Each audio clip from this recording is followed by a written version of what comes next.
ಸುಮ್ಮನೆ ಬಾಗೋತ್ರ ನೀವು. ಈ ಪಾಪಿ ನಮ್ಮಲ್ಲೇ ಇಟ್ಕೊಂಡು ನಾಯಿಗೆ ನನ್ನ ಹೆಸರು ಇಟ್ಟಿದ್ದ.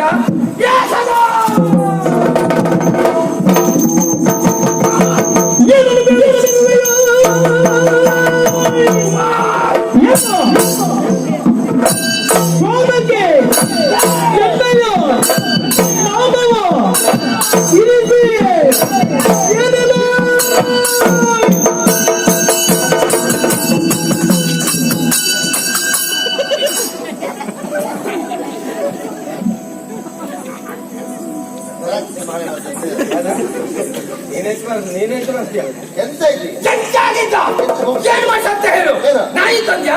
ನಾಯಿ ಸಾಕಿದ್ಯಾ? ನಾಯಿ ಹೆಸರಿಟ್ಯಾ? ಏನ್ ಹೆಸರಿಟ್ಟೆ? 5 ಗೊಂಬೆ. 5 ಗೊಂಬೆ ಅಂದ್ರೆ ಅರ್ಥ ಏನು? ಪಂಚಮೂರು ಅಂತ ಹೇಳಿಲ್ಲ. ಯಾಕೆ ಹೀಗ್ ಮಾಡಿ ಸತ್ತ ಸುಳ್ಳು ಹೇಳ್ಬೇಡ, ಹೇಳು ಅಂತ ಮಾತಾಡ್ತೀವಿ. ನಿಮ್ಮ ಹೆಸರು ನಾಯಿಗಿಟ್ರೆ ನಾಯಿಗೆ ಬೇಸರ ಆಗುದಿಲ್ಲ. ನೀ ಸತ್ತೇ ಹೋಗನೆ. ಹಾಗಲ್ಲ, ನನ್ನ ಹೆಸರು ಅಷ್ಟು ಕನಿಷ್ಠ ಅಲ್ಲ.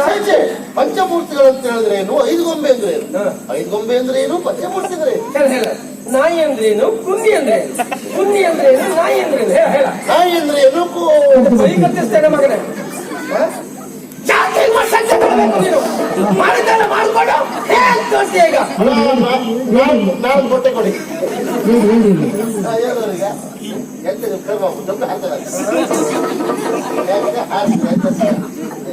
ಯಾಕೆ ಹೀಗೆ ಮಾಡ್ತೇವೆ? ಎಂತ ಎಂತ ಐತಿ ಈಗ? ಅದಕ್ಕೇನ್ ಮಾಡುದು ಈಗ? ಆ ನಾಯಿ ಅಗತ್ಯನೇ ಇಲ್ಲ. ಎಲ್ಲಿಂದ ತಂದಿದ್ದೀವಿ ನಾಯಿಯನ್ನ ಅಲ್ಲಿಗೆ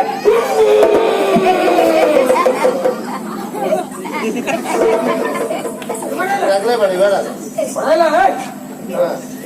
ನೋಡಿ. ಹಾಗೆಲ್ಲ ನಾಯಿ ಬಿಟ್ಟು ಬರ್ಲಿಕ್ಕೆ ಆಗುದಿಲ್ಲ. ನಾಯಿ ತರ್ಲಿಕ್ಕೂ ಬಿಟ್ಟು ಬರ್ಲಿಕ್ಕೂ ಒಂದು ಒಳ್ಳೆ ಕತೆ ಉಂಟು. ಆ ಕತೆ ನೀವು ಕೇಳಿದ್ರೆ ಮಾತ್ರ. ನಿನ್ನ ಬೋಧದ ಕತೆ ಇಲ್ಲಿವರೆಗೆ ಕತೆ ಹೇಳಿ ಹೇಳಿ ನಾನು ಕೊಯ್ಲಿದ್ದೆಲ್ಲ ತೆಗ್ದೇನೆ. ಈಗ ಮತ್ತೆ ನೀನ್ ಕಥೆಯ ನಿನ್ನ ಅಂದ್ರೆ ಇಲ್ಲಿವರೆಗೆ ನೀವು ಹೇಳಿದ ಕಥೆಯಲ್ಲಿ ನಷ್ಟ ಆಗಿದೆ ಅಂತಲ್ವಾ ಕನಕಾಲದಲ್ಲಿ? ಮತ್ತೇನು? ಈಗ ನಾನು ಹೇಳುವ ಕಥೆಯಲ್ಲಿ ನಿಮಗೆ 51 ಲಾಭ ಆಗ್ತದೆ. ಲಾಭ ನಿನ್ನ ನಾಯಿ ಕತೆ. ಅದು ಕೇಳ್ಕೊಂಡೆ ಹೋಗ್ತೇನೆ. ಹೇಳಿ. 2 ಪಾತ್ರ ಬರ್ತದೆ. ಇರ್ಲಿ ಏನು? ಒಬ್ಬ ನಾಯಿಯನ್ನು ಕೊಡುವ, ಒಬ್ಬ ನಾಯಿ ತಗೊಂಡು ಹೋಗುವ. ನೀವು ಯಾವ್ದಾಗ್ತದೆ? ನನ್ನ ಯೋಗ್ಯತೆಗೆ ನಾನು ನಾಯಿ ಕೊಡುವವನೇ. ಸರಿ, ನಾಯಿ ತಗೊಂಡು ಹೋಗುವ. ನೀವೀಗ ನಾಯಿ ಯಜಮಾನ. ಆಯ್ತದ? ನಾಯಿ ಯಜಮಾನ್ ನೀನು. ನಾಯಿ ಸಾಕಿದೆ ಯಜಮಾನ. ಇರ್ಲಿ, ನಾ ಬರ್ತೇನೆ ಈಗ. ಯಜಮಾನ್ರೆ, ನಾನು ಮನೆಯಲ್ಲಿ ಒಬ್ಬರೇ ಇರೋದು.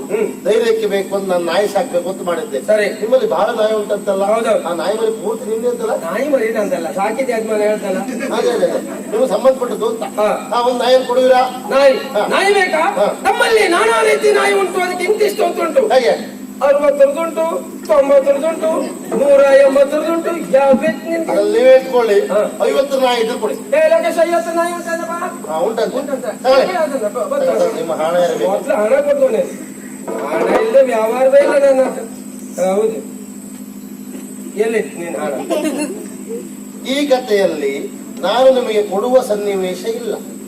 ಇಲ್ಲ, ನೀವು ತಕೊಂಡಾಗಿದೆ. ಇದು ಹೇಳಿದವ್ರು ಯಾರು? ಹೌದು, ಪ್ರಧಾನರ. ಅವ್ರು ಹೇಳಿದ್ಮೇಲೆ ನಂಬ್ತೇನೆ. ನೀವು ತಗೊಂಡಾಗಿದೆ. ನಾನು ತಗೊಂಡಾಗಿದೆ. ನಾ ಕೊಡುವ ಸನ್ನಿವೇಶ ಇಲ್ಲ. ಕೊಡು ಸನ್ನಿವೇಶ ಮುಂದುವರ್ಸಿ. ಹಾಗೆ ನಾಯಿಯನ್ನು ಕೊಟ್ರಿ, ನಾಯಿಯನ್ನು ತಂದೆ, ಕೆಲ ದಿವಸ ಸಾಕಿದೆ, ತಿರುಗಿ ತಗೊಂಡು ಬಂದೆ. ಯಾಕೆ? ಆ ನಾಯಿ ಸರಿ ಇಲ್ಲ. ಏನಾಯ್ತು? ಮನೆ ತುಂಬ ಹೊಲಸು ಮಾಡ್ತಾ ಉಂಟು. ನೀನೇ ಹೊಲಸು ಮಾಡ್ತೇನೆ. ನಾಯಿ ಮಾಡೋದು. ಆ ನಾಯಿ ನೀವು ಇಟ್ಕೊಳ್ಳಿ. ಅದಕ್ಕೆ ನನಗೆ ಇಟ್ಕೊಂಡ್ರ? ನಾಯಿ ಇಟ್ಕೊಂಡೆ ಲೆಕ್ಕಿದ್ರಲ್ಲ. ಮತ್ತೆ 50 ತಗೊಂಡ್ರಲ್ಲ ನೀವು? ಹೌದೌದು. ಅದು ಕೊಡಿ. ಕೊಡ್ಬೇಕಲ್ಲ? ಕೊಡ್ತ ಮಗನೇ. 50 ಸಾಕ? 50 100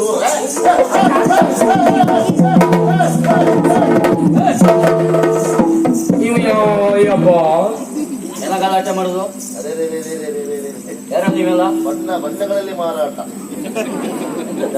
ಕೊಂಡರೆ ಒಂದು ಉಚಿತ, ಕೊಂಡರೆ ಬಿಳಿ ಉಚಿತ, ಕೆಂಪು ಕೊಂಡರೆ ಹಸಿರು ಉಚಿತ. ನಿಮ್ಗೆ ಯಾವ್ದು ಬೇಕು? ನನಗೆ ನೀವೆಲ್ಲ ಯಾರ? ಅದು ಬೇಡವಾ? ಸದಾನಂದ ಅಂತ ಅರ್ಥ ಏನು? ಸದಾ ಆನಂದದಿಂದ ನಗು ನಗುತ್ತಾ ಇರ್ಬೇಕು. ನಾಗಾಡ್ಲಿಕ್ಕೆ ಪಾಪಿ ಬಿಡುದಿಲ್ಲ. ಏನಾಯ್ತಾ? ನಾವು ಧೈರ್ಯಕ್ಕೆ ಬೇಕು ಅಂತ ನಾಯಿಯನ್ನು ಸಾಕ್ಬೇಕು ಅಂತ ಮಾಡಿದೆ. ಅವರಲ್ಲಿ ಬಹಳ ನಾಯಿ ಇತ್ತು. ಹೋಗಿ ಕೇಳಿದೆ, ಕೊಡ್ಲಿಕ್ಕೆ ತೊಂದರೆ ಇಲ್ಲ, 50 ಹೊಂದು ಕೊಡ್ಬೇಕು ಅಂತ ಹೇಳಿದ್ರು. ಸರಿ, ಆ 50 ಕೊಟ್ಟೆ. ನಾಯಿ ಅಂತಂದೆ, ಕೆಲವು ದಿವಸ ಸಾಕಿದೆ. ಹಾಗೆ ಮತ್ತೆ ನಾಯಿ ಸರಿ ಇಲ್ಲ, ತಿರುಗಿ ತಗೊಂಡೋದೆ. ನಿಮ್ಮ ನಾಯಿ ಸರಿ ಇಲ್ಲ, ನೀವು ಇಟ್ಕೊಳ್ಳಿ ಅಂದೆ. ನಾಯಿ ಇಟ್ಕೊಂಡಿದ್ದಾರೆ, ನಾಯಿ ಕೊಟ್ಟಂತ ಹಣ ಕೊಡುದಿಲ್ಲ ಹೇಳ್ತಾ ಇದ್ದಾರೆ. ಇದು ನ್ಯಾಯವೇ? ನೀವ್ಯಾರ?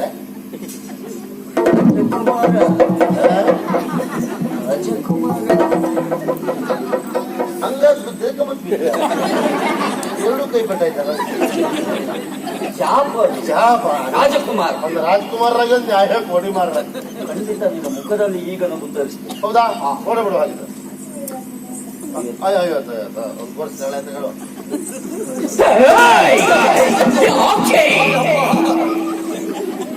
ಭಾರತಾಂಬೆಯ ಮಡಿಲಲ್ಲಿ ಹುಟ್ಟಿ ಅನ್ಯಾಯ ಅಕ್ರಮ ಮೋಸ ವಂಚನೆ ಯಾಕೆ ಯಾಕೆ ಘನಶ್ಯಾಮ ಕೆಟ್ಟದನ್ನ ನೋಡಬೇಡ, ಕೆಟ್ಟದನ್ನ ಕೇಳಬೇಡ, ಕೆಟ್ಟದನ್ನ ಮಾಡಬೇಡ. ಮೊದಲೇ ಒಪ್ಪಿಕೊಂಡಂತೆ 51 ಕೊಡು ಕೊಡು. ನಾನು ಯಾವತ್ತು ಕುಚ್ಚು ಗೆದ್ರುದು ಮರೆ ಮೊದಲಿಂದ 50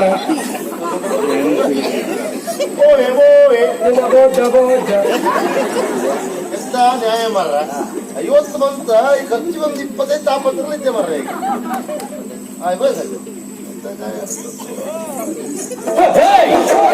ಮುಗಿಯಲಿಲ್ಲ.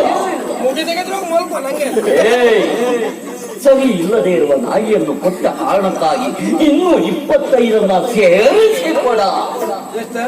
25 ಕೊಡ್ತೇನೆ. ನನಗೂ ಅನ್ಯಾಯ ಆಗಿದೆ ಸ್ವಾಮಿ, ನನಗೂ ನ್ಯಾಯ ಬೇಕು. ಏನು? ನನ್ನ ನಾಯಿಯನ್ನು ಅವನಿಗೆ ಕೊಡುವಾಗ ನನ್ನ ನಾಯಿ ಸರಿ ಇತ್ತು, ಆ ನಾಯಿಯನ್ನ ಮತ್ತೆ ನನಗೆ ಕೊಡುವಾಗ ನನ್ನ ನಾಯಿ ಈಗ ಗರ್ಭಿಣಿಯಾಗಿದೆ. ನಂಗೆ ಈಗ 100 ಬೇಕು, ನ್ಯಾಯ ಕೊಡಿಸಿ. ಅವ್ರು ಕೊಟ್ಟದ್ದು ಗಂಡನಾಯಿ ಮರಿ ಸುಳ್ಳು ಸಾಕ್ಷಿಗೆ ಬೇಕಾದ್ರೆ ಲೋಕೇಶ್ನ ಕಲಿಸ್ತೇನೆ. ನಾ ಕೊಟ್ಟದ್ದು ಹೆಣ್ಣಾಯಿ. ಕೊಡಿ. ನಮ್ಮಲ್ಲಿ ವಸ್ತುವೇ ಹಾಗೆ, ಒಂದು ಕೊಂಡರೆ 4 ಉಚಿತ. 25ಕ್ಕೆ ನಾನು ನಾಯಿ ಮರಿ ಉಚಿತ ಕೊಡಿಲ್ಲ.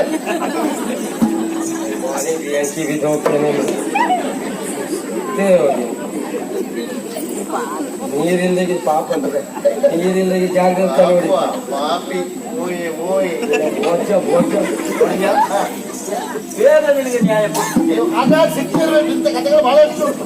ಹೊತ್ತಿಗೆ ನಿನಗೆ ಅನ್ಯಾಯ ಆದ್ರೂ ನಾನಿದ್ದೆ.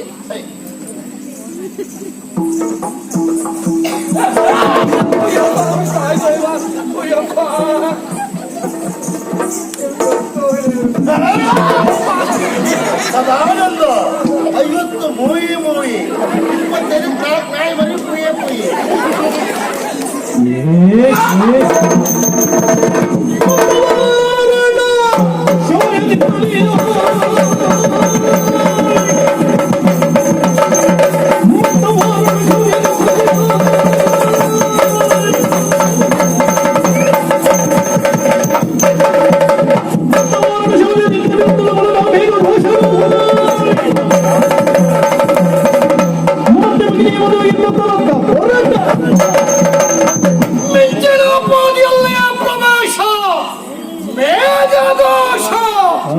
ಅಂದಿನ ಮೇಘಘೋಷ ಅಲ್ಲ, ಇಂದು ಬದಲಾದ ಮೇಘಘೋಷ.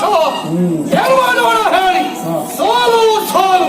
ವ್ಯಕ್ತಿಯ ಬದುಕಿನಲ್ಲಿ ಯಾವತ್ತೂ ಸೋತು ಗೆಲ್ಲಬೇಕಂತೆ, ಗೆದ್ದು ಸಾಲಬಾರದಂತೆ. ಕೆಲವೊಂದು ವಿಭಾಗದಲ್ಲಿ ನಮ್ಮದ್ದು ಸಿದ್ಧಾಂತ ಆಗಿಬಿಟ್ಟಿದೆ ನೋಡಿ. ಮೊನ್ನೆ ನಮ್ಮ ತಂಗಿ ನಿಶ್ಚಿತಾರ್ಥ ನಿತ್ಯ ಹೋಯಿತು, ಹಾಗಂತ ಶಾಶ್ವತವಾಗಿ ಹೋಗಲಿಲ್ಲ. ಮತ್ತೆ ನಿಶ್ಚಿತಾರ್ಥ, ವರ ಮಾತ್ರ ಸ್ವಲ್ಪ ಚೈಚೆ ಆಗಿದೆ. ಹುಡುಗ ಆದೀತು ನಮ್ಮ ಮನಸ್ಸಿಗೆ ಬಂದಿದೆ. ಏನೇರಲಿ ನಿಶ್ಚಿತಾರ್ಥ ಈ ದಿವಸವೇ ತಂಗಿಯನ್ನ ಕುಡಿಕೊಂಡು ನಡೀತಾನೆ.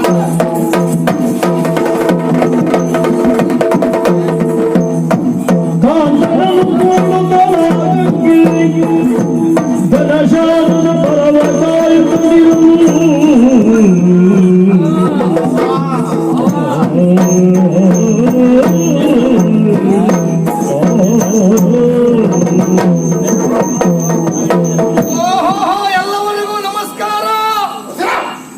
ಯಾಕೋ ಜೋರಾಗುವುದು? ಎಲ್ಲ ಕ್ಷೇಮ ತಾನೇ? ಇಂದೆಲ್ಲವೇ ನಿಶ್ಚಿತಾರ್ಥ. ಸರಿಯಾದ ಸಮಯಕ್ಕೆ ಬಂದಿದ್ದೇವೆ. ಇದು ಸಂಪ್ರದಾಯ ಬಿಡುವ ಹಾಗಿಲ್ಲ. ಸಂಪ್ರದಾಯ ಬಿಡುವ ಅಂತ ಹೇಳಿದ್ರು ನಮ್ಮಲ್ಲಿ ಒಬ್ಬರು ಹಿರಿಯರು ಕೈ ಮುಗಿದು ಕೇಳ್ಕೊಳ್ತೇನೆ, ಇಲ್ಲಿ ಯಾರೂ ಹಿರಿಯವರು ಇಲ್ಲ, ಎಲ್ಲ ಸರಿ ಸಮ. ನಾನಂತೂ 90ರಲ್ಲಿ ಹುಡ್ದವ. ಒಬ್ರು ಹಳೆಯರಿದ್ರೆ ಪಾಪ ಎಂತ ಮಾಡ್ಲಿಕ್ಕೆ ಹೋಗುದು.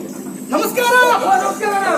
ಇದು ಸದ್ಯಕ್ಕೆ ನಮ್ಮ ಕೂಟದಲ್ಲಿ ನೀವೇ ಹಿರಿಯವರು ಒಪ್ಕೊಳ್ಳಿ ಸ್ವಾಮಿ. ಹಿರಿತರ ಪಟ್ಟಕ್ಕೆ ನಮಸ್ಕಾರ. ನಾವು ಮುಂದೆ ಹೋಗುವ. ನಮ್ಮ ಮನಸ್ಸು ನಮ್ಗೊಳ್ಳೇದು ಮಾಡ್ರೆ ದೇವ್ರು. ಹೌದಪ್ಪ. ಅಯ್ಯೋ ಕೇಳಿದ್ಮೇಲೆ ಮುಗಿದೋಯ್ತು. ಗಂಡಿನ ಒಪ್ಪಿಗೆ ಉಂಟು ಅಂತಾಯ್ತು. ತಂಗಿ ನಿನ್ನ ಮದುವೆಯಾಗುವ ಗಂಡು ಘನಶ್ಯಾಮ. ಈ ಮದುವೆಯ ವಿಚಾರದಲ್ಲಿ ನಿನ್ನ ಅಭಿಪ್ರಾಯ? ಅಣ್ಣ, ಮದುವೆ ಆಗೋದು ಜೀವನದಲ್ಲಿ ಒಮ್ಮೆಲೆ ಯೋಚಿಸಿ ತೀರ್ಮಾನ ತೆಗೆದುಕೊಳ್ಬೇಕಾಗ. ಹೌದಮ್ಮ. ಈ ಗಂಗೆ ಕುರಿತಾಗಿ ಹೇಗಿಂತ ಚೆನ್ನಾಗಿ ನಾನು ಸರಿ. ಅವಳು ಹೇಳಿದ್ದೇ ಆಗಬೇಕು, ಅವಳು ಹೇಳಿದ್ದೇ ನಡಿಬೇಕು. ಯಾರು ಅವಳು ಹೇಳಿದ್ದೆ ನಡಿಲಿಲ್ವೋ ಎಂತವರನ್ನು ಕೊಲ್ಲನ ಸ್ವಭಾವ ಹೆಚ್ಚು ನಮಗೆ. ಅದಲ್ಲದೆ ಹೋದ್ರೆ ನೀವೇ ಯೋಚಿಸಿ ನೋಡಣ್ಣ. ಹೋಗಿ ಹೋಗಿ ನನ್ನನ್ನ ಇವನಿಗೆ ಕೊಟ್ಟು ಮದುವೆ ಮಾಡೋದಕ್ಕೆ ಮುಂದಾಗ್ತಿದ್ದ. ಹೌದಮ್ಮ. ಅವನನ್ನು ನೋಡಿದ್ರೆ ಸ್ಪಷ್ಟವಾಗಿ ಅರ್ಥವಾಗಿ ಹೀಗೆ ಚಿತ್ತಸ್ಥಿಮಿತ ಕಳೆದುಕೊಂಡವ. ಅವರ ಅಡಿಕೆ ಮೇಲೆ ಔಷಧಿ ಹೊಡಿತೇವೆ. ಅದರಿಂದ ಇಂಥವರನ್ನ ಕಟ್ಟಿಕೊಂಡು ಜೀವನ ನಡೆಸಲಿಕ್ಕಾಗುತ್ತದ? ಇವನ ಹೊರತಾಗಿ ಬೇರೆ ಎಂತಹದ್ದು ದಟ್ಟ ದರಿದ್ರನ್ನು ತೋರಿಸಿದ್ರು ಅವ ಕಟ್ಟಿಯುವಂತಹ ತಾಳಿಗೆ ನಾನು ಕಟ್ಟಿಕೊಳ್ಳುತ್ತೇನೆ. ಈ ಹುಡುಗ ಮಾತ್ರ ನನಗೆ ಬೇಡ. ಪುಟ್ಟಿ ಒಳ್ಳೆ ಮಾತಾಡಿದ್ದೇನೆ. ಅದು ಮಂಡಿ ಪೇಟೆ ಮಾಹಿತಿ ಹೋಗ್ತದ, ಅದು ಕಟ್ಕೊಂಡು ಸಂಸಾರ ಮಾಡ್ಬೇಕಾಗುತ್ತ. ಗೊತ್ತಿಗಿಲ್ಲ ಅಂತ ನೀನ್ ಮಾರಾಟ ಮಾಡ್ದಾವ. ಒಳ್ಳೆ ಮಾತು. ಮದುವೆಯ ವಿಚಾರದಲ್ಲಿ ಒಳ್ಳೆ ಮಾತಾಡ್ತೀಯ ತಂಗಿ. ನಿನಗೆ ಈ ಮದುವೆ ಇಷ್ಟ ಇಲ್ಲ ಅಂತಾದ್ರೆ ನಿನ್ನಂದನಿಗೂ ಈ ಮದುವೆ ಇಷ್ಟ.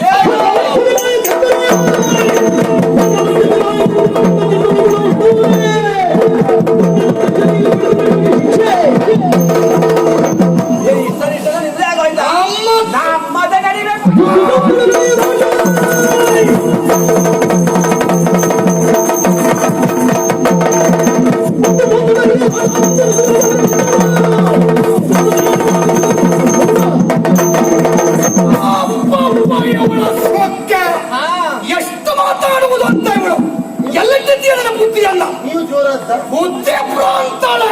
ಏಸಿ ಏಸಿ ಇಲ್ವಾ ಬಿಡಿ. ಈಗ ತಾನೇ ಪ್ರಾರಂಭವ ಸದಾನಂದ. ಅಲ್ಲದೆ ಇದ್ರೆ ನಮಗ ಆ ದಿವಸ ಇತ್ತು ಅಪಮಾನ, ಇವತ್ತಿವರಿಗಾಯಿತು ಅಪಮಾನ. ಆಹಾ, ನನ್ನ ತಂಗಿ ಮದುವೆ ಇಷ್ಟ ಇಲ್ಲ, ನನಗೂ ಇಷ್ಟ ಇಲ್ಲ. ಅಲ್ಲಿಂದ ಅಲ್ಲಿಗೆ ಸರಿ ಹೋಯಿತು. ಅದನ್ನಲ್ಲಿಯೇ ಮರೆಯುವುದು ಬಿಟ್ಟು ಕಾಲಕ್ಕೆ ಅದರ ಜಗಳಕ್ಕೆ ಬರ್ತಾ ಇದ್ದಾರೆ. ನಾವು ಎಷ್ಟೇ ಪಕ್ಷಿದ್ರು ಇವರೆಲ್ಲ ಸೇರಿ ನಮ್ಮನ್ನು ಕುತ್ತುವುದಕ್ಕೆ ಮುಂದಾಗುತ್ತಾರೆ. ಅಲ್ವೇನೆ ತಂಗಿ? ಇವ ಮೊದಲಿನ ಮೇಘಘೋಷ ಅಲ್ಲ, ಎರಡನೇ ಮೇಘಘೋಷ, ಬದಲಾದ ಮೇಘಘೋಷ. ಸದ್ಯಕ್ಕೆ ನೀವೇ ಎರಡನೇ ವೇಷ. ಯಾರು ಹೇಳಿದ್ದು? ಯಾರು ಹೇಳಪ್ಪ? ನಾನು ಕೇಳಿದ್ದ. ಯಾವುದೂ ಇಲ್ಲ. ನಮಗಿದ್ದ ಸ್ಥಾನವೇ ಸಾಕು. ಹಾಗಾದ್ರೆ ಮೂರನೇ ವೇಷ. ಅದರಲ್ಲೇ ನಾವು ಹೆಸರು ಪಡೀತೇವೆ. ವಿಶ್ವಾಸವು ನಮಗುಂಟು. ಬದಲಾದ ಮೇಘಘೋಷ ಸೆಟೆದಂತು ನಿಂತ ಅಂತಾದ್ರೆ ಕುದುಗಬಲ್ಲೆ, ಸಿಡಿಲಬಲ್ಲೆ, ಮಿಂಚಬಲ್ಲೆ. ಇವರ ಪಾಲ್ಗೆ ಕೋಲಾಹಲವನ್ನೇ ಎಬ್ಬಿಸಬಲ್ಲೆ, ಧೂಮಕೇತುನಾಗಬಲ್ಲೆ. ಈ ಮದುವೆಗೆ ನಾವು ಒಪ್ಪುವುದಿಲ್ಲ. ನೀವು ಏನು ಮಾಡ್ತೀರಿ?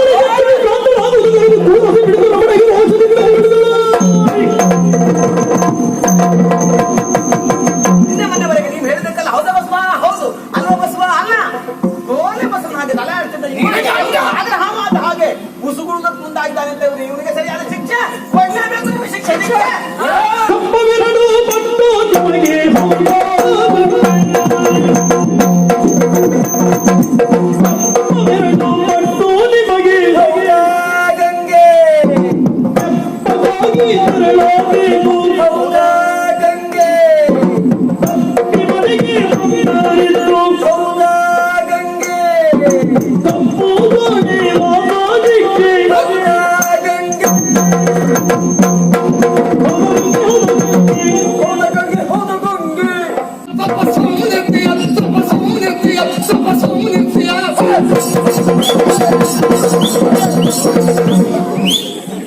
ನಮ್ಮ ತಲೆ ಬಿಸಿ ನಮಗೆ ನಿಂದು ಡಂಕನಕ ಡಂಕನ.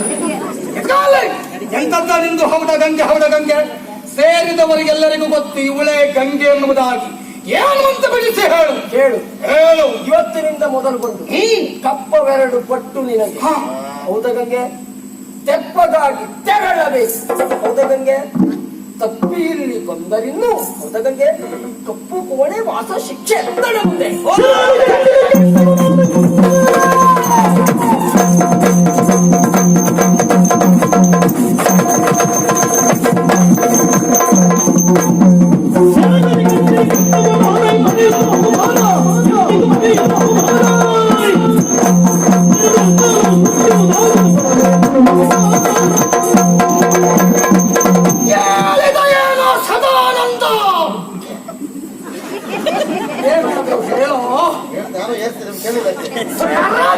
ಕಟ್ಟಿದ ಗಂಡವು ವೇದಘೋಷ ಇವರೆಲ್ಲ ಸೇರಿ ನಮಗೆ ಶಿಕ್ಷೆ ಕೊಡುವುದಂತೆ.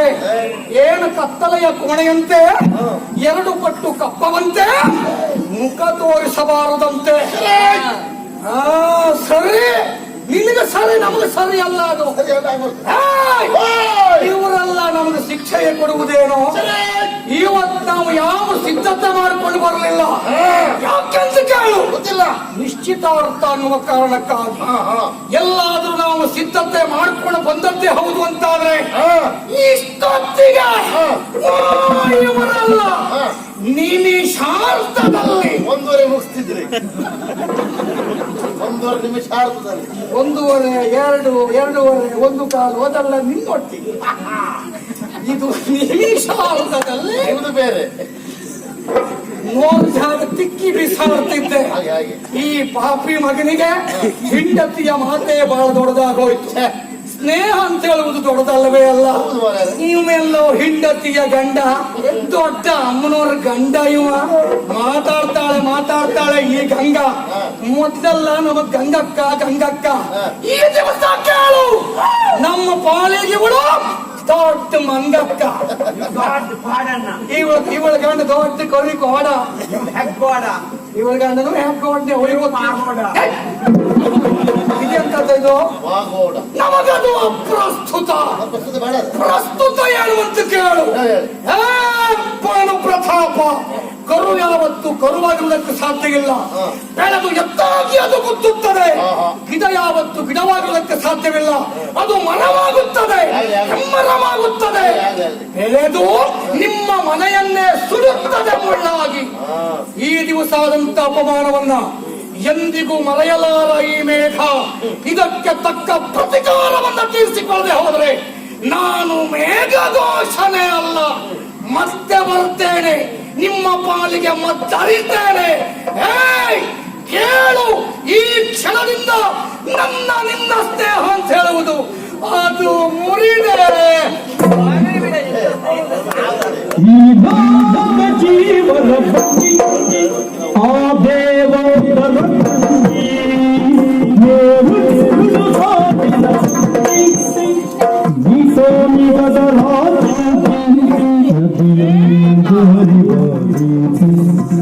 ಕಡಲನ್ನು ಸೇರು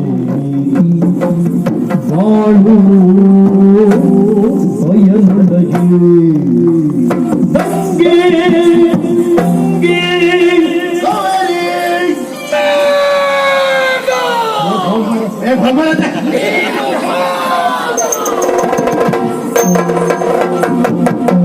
ಕ್ಷಮಿಸಿ ಬಿಡು ತುಂಬೆ ನೀನು, ಕ್ಷಮಿಸಿ ಬಿಡು ತುಂಬೆ ನೀನು, ಎನಗಾಗಿ ಕ್ಷಮಿಸಿದ್ದವಾಗಿ ಬರಲಿಲ್ಲ. ಕಮಲಾಕ್ಷಿ ಗರ್ವ ಬಿಡಿಗೆ ಒದಗಿ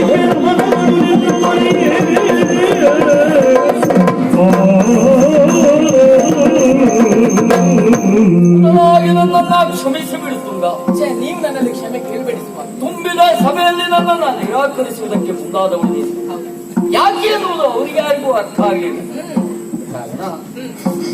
ಕಾವೇರಿಯನ್ನ ಮನಸಾರೆ ಮುಗಿಸಿದವನ, ಮದುವೆ ಆದ್ರೆ ಅವಳನ್ನೇ ಎನ್ನುವಂತಹ ತೀರ್ಮಾನಕ್ಕೆ ಬದ್ಧನಾದವನ.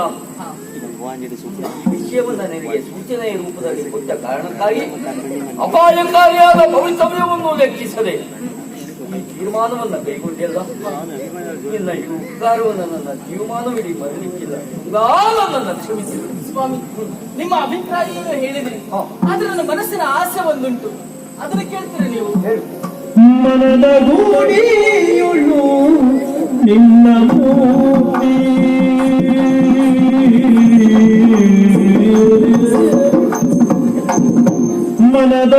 ಮದಿಯುಳು ನಿನ್ನ ಮೂರ್ತಿಯ ನೆನೆದು ಭಜಿಸುವ ಭಕ್ತಳು ಜನ್ಮವೀದರೆ ನಿನ್ನ ಮರಿಸುವೆ ಜನ್ಮವೀದರೆ ನಿನ್ನ ಮರಿಸುವೆ ಎನ್ನುತ್ತ ತುಂಬನಿಸೋರಿಸಲು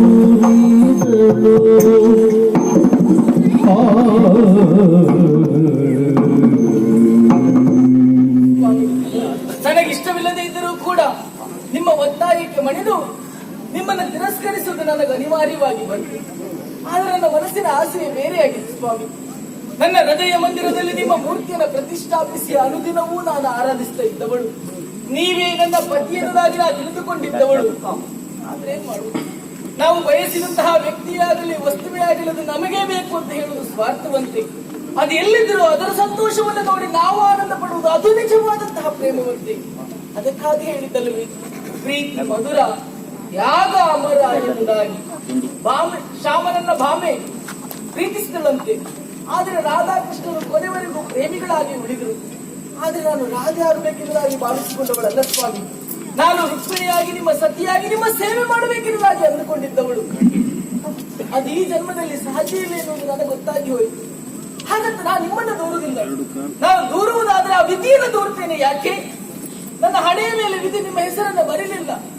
ಆ ಕಾರಣದಿಂದಲೇ ನಿಮ್ಮ ಹೃದಯದಲ್ಲಿ ಜಾಗವನ್ನು ಪಡೆಯುವುದಕ್ಕೆ ನನಗಾಗದೆ ಹೋಯಿತು. ಮುಂದಿನ ಜನ್ಮ ಅಂತಿದ್ರೆ ನೀವೇ ನನ್ನ ಪತಿಯಾಗಿ ಬನ್ನಿ ಸ್ವಾಮಿ. ನಾನು ನಿಮ್ಮನ್ನು ಬಯಸಿದೆ, ಅದು ಆಗದೆ ಹೋಯಿತು. ಆದ್ರೆ ನೀವು ಬಯಸಿದಂತಹ ಕಾವೇರಿಯ ಕೈಯನ್ನಾದ್ರೂ ಹಿಡಿದು ನೀವು ಸುಖದಿಂದಿದ್ರೆ ನನಗಷ್ಟೇ ಸಾಕು ಸ್ವಾಮಿ. ಬೇಡ. ನಿಷ್ಕಲ್ಮಶವಾದ ನಿನ್ನ ಪ್ರೀತಿಗೆ ನನ್ನ ಬಳಿ ಉತ್ತರ ಇಲ್ಲ. ಅದರ ಒಂದು ಬದುಕು ಎನ್ನುವ ಈ ರಂಗಮಂಟಪದಲ್ಲಿ ನಾವೆಲ್ಲರೂ ಪಾತ್ರರಾಗಿದ್ದೇವೆ. ನಮ್ಮನ್ನು ಉಳಿಸುವವ ಅವನೊಬ್ಬನೇ. ನಮ್ಮ ಬದುಕಿನ ಸುಖಕ್ಕಾಗಿ ಅನೇಕ ರೀತಿಯ ನಿರ್ಧಾರಗಳನ್ನು ನಾವು ತೆಗೆದುಕೊಳ್ಳಬಹುದು. ನಮ್ಮೆಲ್ಲವರ ಬದುಕಿನ ನಿರ್ಧಾರವನ್ನು ತೆಗೆದುಕೊಳ್ಳುವವ ಜಗವೆಂಬ ಭೂಪಟವನ್ನು ಹಾಸಿ ನರರೆಂಬ ಕೊಂಬೆಗಳನ್ನು ಮಾಡಿ ಆಡಿಸುತ್ತ ಕುಣಿಸುತ್ತ ನಗಿಸುತ್ತ ಒಳಿಸುತ್ತ ನಲಿವ ಜಗದ ಸೂತ್ರಧಾರಿ ಜೀವನ ಬಂಡಿ ಆದೇವ ಇದರ ಸಂಡಿ ಮೇರುಟ್ಟು ಸಾವಿರ ತತ್ತಿ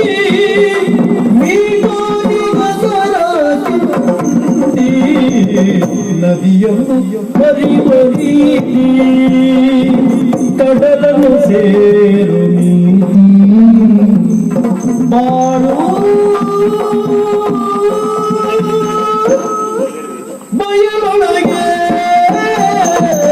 ಗಂಗೆ ತುಂಗಿ ಕಾವೆ